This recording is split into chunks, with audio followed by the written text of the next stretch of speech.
Kejadian ini terjadi waktu saya masih kelas 6 SD. Hari Minggu pagi, teman-teman saya mengajak untuk pergi bermain. Kami bermain di belakang rumah, dan di belakang rumah saya itu semuanya masih hutan. Dan di situ juga ada bekas aliran sungai yang sudah kering. Di situ biasa tempat kami untuk bermain. Di desa kami masih sedikit sekali warga, dan juga rumah warga pun saling berjauhan.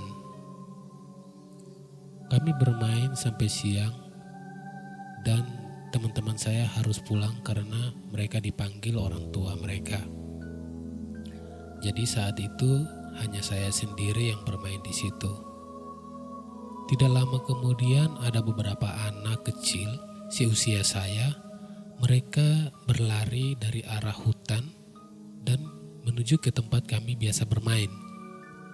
Jaraknya tidak terlalu jauh dari saya duduk.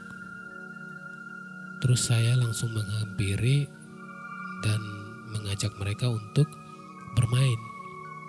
Tapi mereka hanya memandangi saya tanpa satu kata apapun yang keluar dari mulut mereka. Saya pun hanya diam dan berdiri. Setelah itu mereka terus bermain dengan permainan mereka. Tapi setiap kali saya mengajak mereka untuk bermain, karena saya tidak mengerti permainan yang mereka mainkan, tetap saja mereka tidak menanggapi.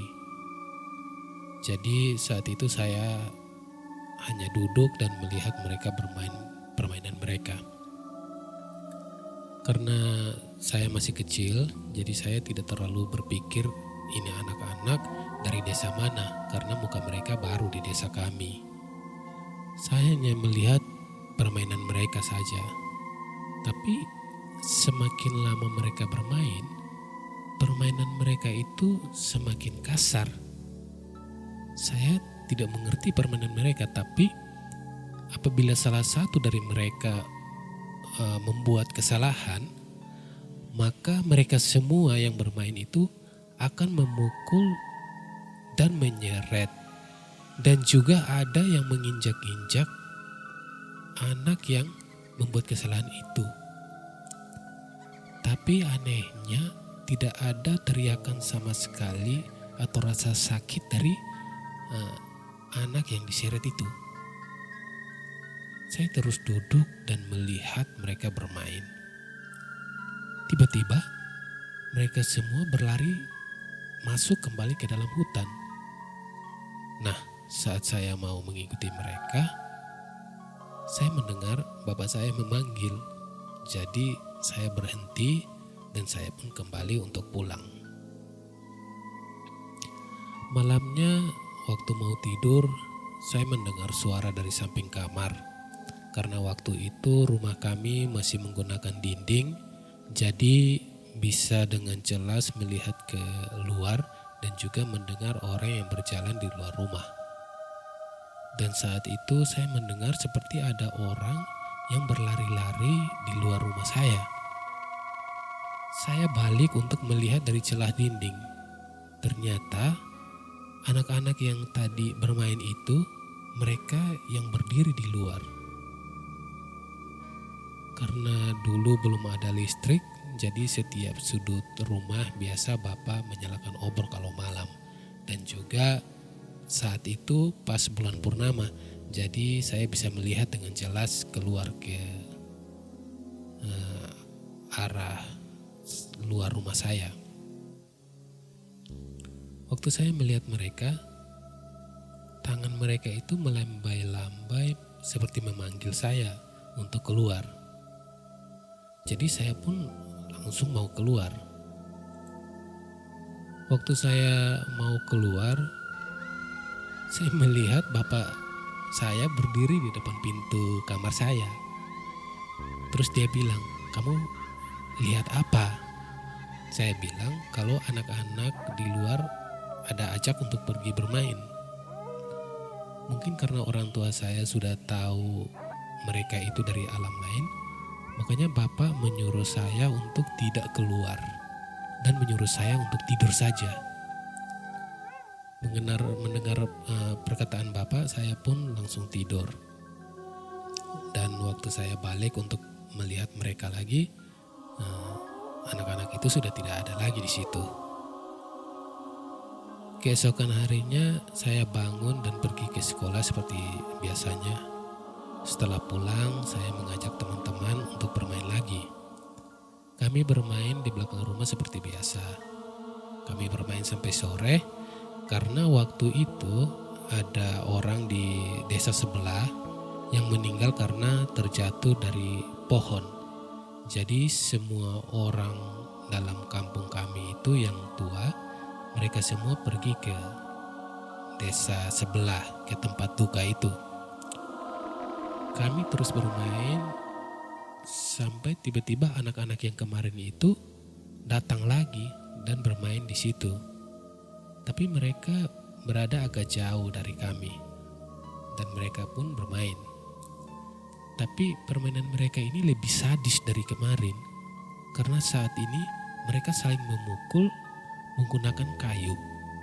Dan waktu saya lihat itu di kayu itu terdapat duri yang sangat banyak. Mereka saling memukul menggunakan itu. Dan saat itu semua teman saya pun melihat. Kami hanya duduk dan melihat permainan mereka karena permainan itu membuat kami ketakutan saat itu. Dan tiba-tiba lagi mereka berlari.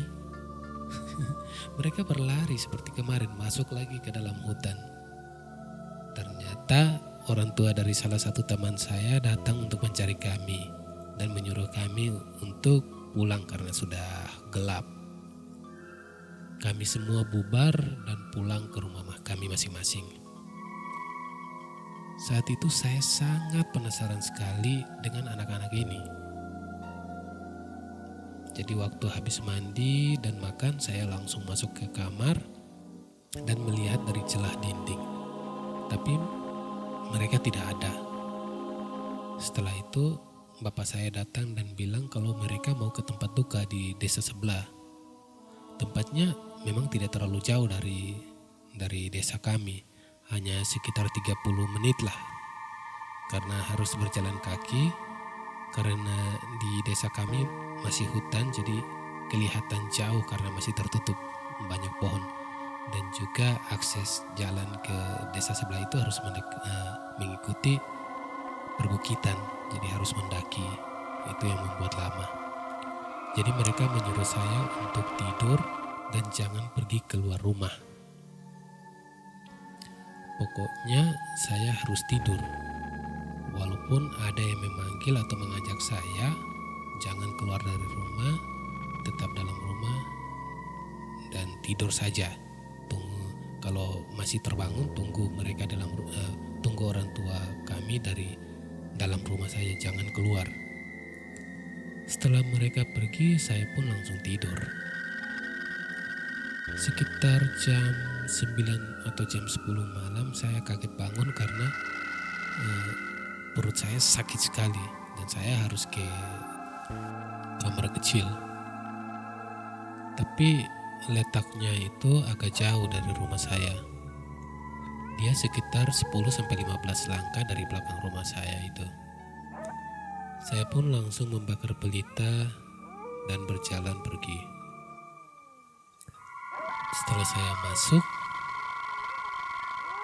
belum saya buat apa-apa, tiba-tiba saya melihat keluar itu anak-anak yang tadi itu ada berdiri di situ.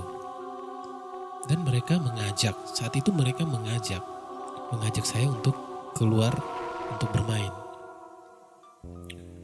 Waktu saya mau keluar, kaki saya itu terasa sangat-sangat berat. Jadi saya hanya berdiri saja. Oh iya, dulu kamar mandi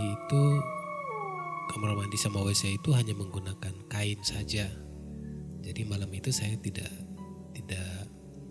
menutup. Nah, setelah itu mereka langsung lari lagi. Karena ada seperti tiupan angin yang sangat keras. Dan saya melihat semua dinding-dinding kamar kecil ini seperti mau terlepas gitu, karena anginnya sangat besar. Saya terus memegang tiang pintu dan hanya melihat ke arah atas. Ternyata ada bayangan hitam besar di atas pohon. Nah, posisi kamar kecil ini di bawah pohon besar, pohon beringin. Waktu saya lihat itu ada bayangan hitam yang sangat besar, dia di dahan pohon paling atas. Waktu saya perhatikan baik-baik, ternyata itu burung. Tapi burungnya besar sekali. Tidak lama kemudian burung itu terbang. Dia terbang. Seperti begitulah. Saya juga bingung saat itu. Waktu saya lihat dia terbang ke arah rumah saya. Terus anak-anak yang seusia saya itu yang bermain kasar itu, mereka pun saya lihat itu sudah berdiri jauh dari kamar mandi. Karena saya langsung panik, saya pun mau keluar dan kembali ke rumah. Tiba-tiba waktu saya berjalan keluar, itu ada perempuan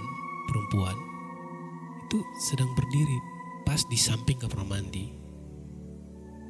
Rambutnya itu panjang, mukanya itu tertutup dengan rambutnya itu.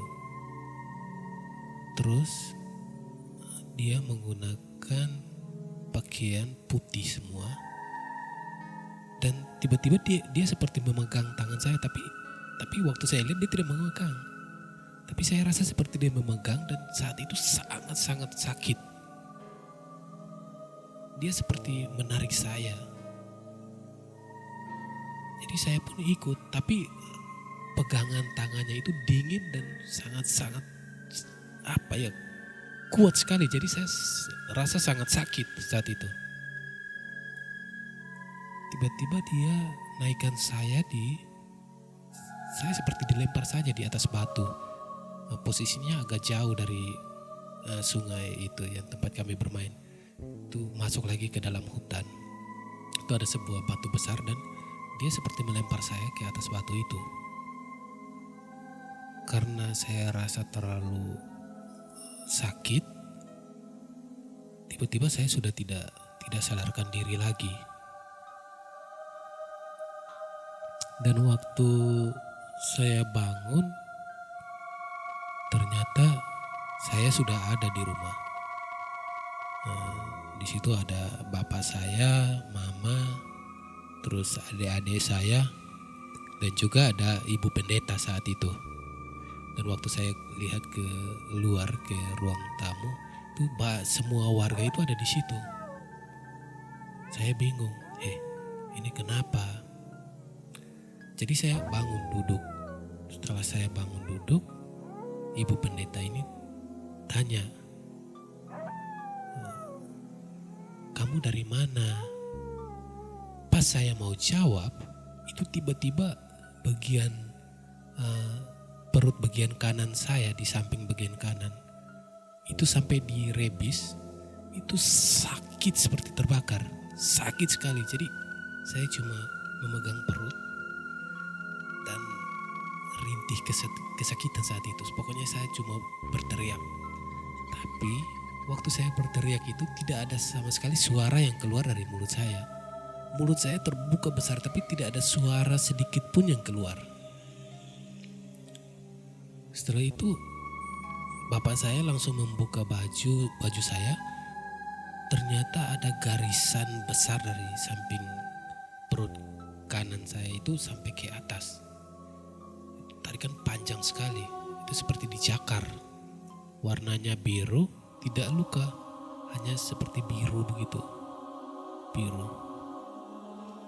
Waktu itu pokoknya rasanya seperti terbakar yang panas sekali saat itu. Ya, setelah itu saya pun terus didoakan oleh ibu pendeta dan juga dari warga desa saya itu ada yang memberikan ramuan herbal dan itu pun membantu saya dalam pemulihan saya. Sekitar 2 bulan saya sudah bisa berbicara walaupun sedikit-sedikit, belum lancar, tapi puji Tuhan saya sudah bisa berbicara walaupun sedikit.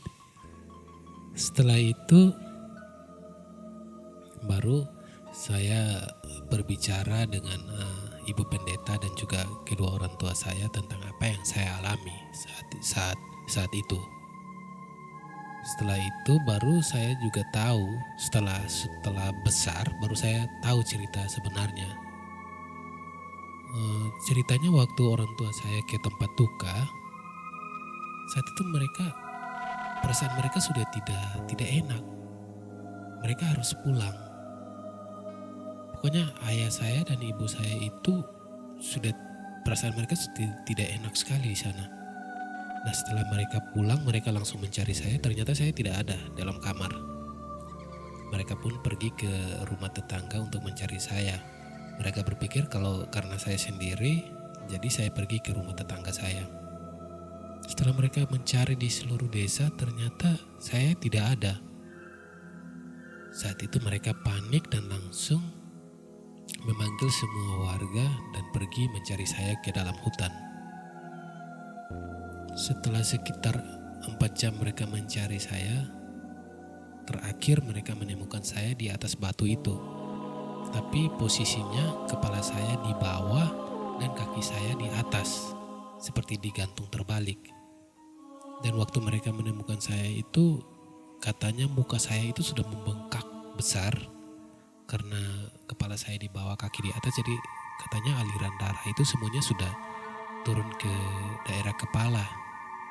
Dan kalau saja sampai pagi mereka tidak ketemu, maka pasti saya sudah meninggal saat itu. Ya, mulai kejadian saat itu sampai sekarang saya masih melihat hal-hal mistis. Saya masih bertemu dengan hal-hal seperti itu saat ini. Tapi saya terus berdoa agar hal yang saya alami ini, penglihatan ini kiranya bisa hilang dari hidup saya. Karena jujur saja saya tidak nyaman dengan apa yang saya alami saat itu sampai saat ini. Saya juga tidak nyaman kalau setiap hari harus melihat hal-hal seperti ini. Ya mungkin dari teman-teman ada juga yang melihat hal-hal seperti ini dan menganggap semuanya biasa-biasa saja. Tapi mulai kejadian yang saya alami itu, saya merasa sangat tidak nyaman sampai saat ini. Dan mudah-mudahan hal-hal ini bisa hilang selamanya dari penglihatan saya. Jadi ini sedikit cerita pengalaman yang saya alami waktu saya masih kecil dulu. Terima kasih.